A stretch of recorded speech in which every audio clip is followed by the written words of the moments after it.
Congress party भी है यहाँ पे, सुरेंद्र राजपूत जी, प्रियंका कक्कड़, आम आदमी, जरूरी है प्लीज। नहीं, क्योंकि सुरेंद्र राजपूत कांग्रेस को भी पहले अपना ओपनिंग कमेंट दे देने दीजिए। आम आदमी पार्टी कह रही है हमारे पास चेहरा भी है, हमारे पास एजेंडा भी है, हमारे पास 10 साल का काम भी है। लेकिन आपकी पार्टी की नेत्री हैं सुरेंद्र राजपूत जी, जो कि झारखंड सरकार में मंत्री हैं, उनका नाम है दीपिका पांडे सिंह। उन्होंने कहा कि पंजाब में आम आदमी पार्टी सरकार के 3 साल हो गए हैं, महिलाओं को कोई आर्थिक सहायता नहीं दी, हमने तो झारखंड में मैया सम्मान योजना दे दी है, जहां 2500 रुपए महिलाओं को मिल रहे हैं। तो झारखंड से लेके, पंजाब से लेके दिल्ली में सबसे ज्यादा मोर्चा तो आपने खोल के रखा हुआ है आम आदमी पार्टी के खिलाफ। तो क्या हम चुनाव न लड़ें? आप बताइए ना हमें पद्मजा, आप अगर चाहती हैं कि हम चुनाव न लड़े तो कहिए, लोकतंत्र है, लोकतंत्र में हम सत्ता के खिलाफ ही चुनाव लड़ेंगे ना।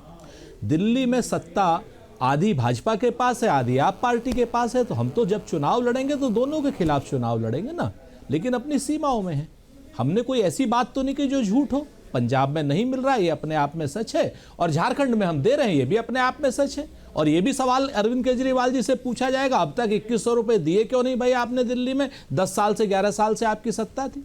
देखिए, मूल रूप से ये चुनाव ना पद्मजा, एक गंगा मैया का झूठा बेटा, एक जमुना मैया का झूठा बेटा, और ये दोनों लोग आपस में नूरा कुश्ती करके एक चुनाव को आपस में ही बांट लेना चाहते हैं। क्यों? मुख्य मुद्दों पर बात ना आ पाए। कभी कोई शीश महल की बात करेगा, कोई राजमहल की बात करेगा, कोई 8000 करोड़ के जहाज की बात करेगा। मुद्दा यहां पर क्या प्रदूषित हवा है या मुद्दा शीश महल और राजमहल है? मुद्दा यहां पर यह है कि अरविंद केजरीवाल जी ने यह कहा था कि साहब सारे उसमें 24 घंटे पानी आएगा। मुद्दा यहां पर फ्लाईओवर्स बनने का है या शीश महल भी तो मुद्दा और है, चीज का मुद्दा अस्पताल का है, क्योंकि सीएजी कह रही है वहां पर गड़बड़ी हुई है जी। शीश महल भी तो मुद्दा है, आप ही के नेता तो कह रहे हैं कि शीश महल भी मुद्दा है। खाली अभी हम सुन हाँ बिल्कुल, एक काम करिए ना, आप हमको 10 मिनट के लिए सरकार दे दीजिए। नरेंद्र मोदी जी की जो वो बन रहा है ना राजमहल, उसमें भी हम आपको करोड़ों रुपए का घोटाला करा देंगे। विनोद राय ने किया तो था, क्या निकला? आप देखिए, मुख्य मुद्दों की बात करिए। सच बात यह है कि हम एक चीज जानते हैं कि दिल्ली के मुख्य मुद्दों को भारतीय जनता पार्टी और आप पार्टी दोनों ही गौण करना चाहते हैं। दिल्ली कचरे के ढेर पर बैठी है, कोई बात नहीं कर रहा, कोई शीश महल, कोई राजमहल, कोई वो कर रहे सब। हमारा यह कहना है कि जो कचरा, जो सुप्रीम कोर्ट कहता है कि 3000 टन कचरा रोज जो है अनप्रोसेस्ड निकल रहा है, 2016 का ये क्या नाम कानून का भी उल्लंघन है, इस पर कोई बात कर रहा है क्या? कोई बात कर रहा है कि आप दिल्ली जैसे पानी बरसता है तो दिल्ली तैरती हुई राजधानी हो जाती है सड़कों पर? कोई कह रहा है? नहीं, खाली प्रियंका कक्कड़ क्यों?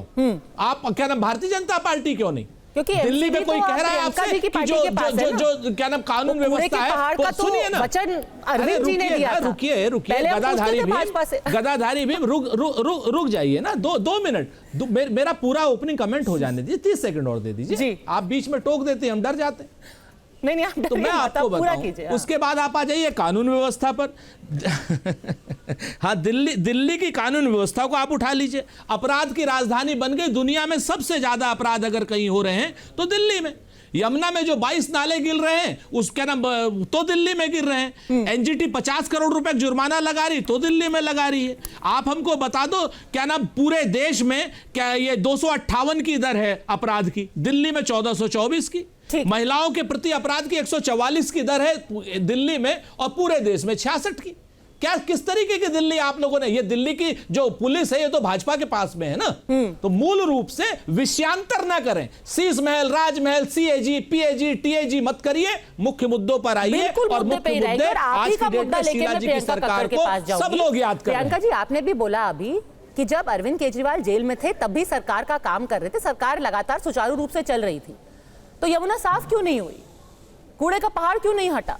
आप तो खुद ही कह रही है अरविंद जी, सरकार जेल से चला रहे थे, तब तो यमुना साफ हो जानी चाहिए, तब तो कोई रोक टोक ही नहीं है।